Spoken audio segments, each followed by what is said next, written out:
pfSense. 1. Follow these steps to access pfSense from outside your local network.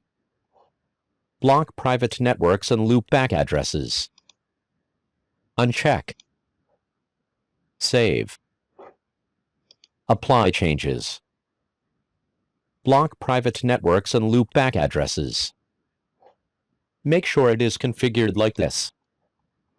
Next, create a new rule to allow access from the 1. Firewall. Rules.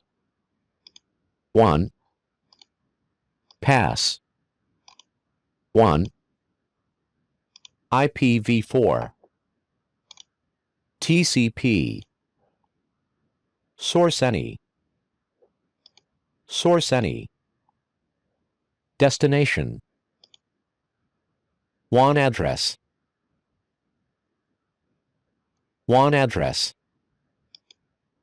Destination port range. HTTPS 443. Save. With just these 2 steps, you can access pfSense from the 1. Thank you for watching. Don't forget to like and subscribe. Good luck.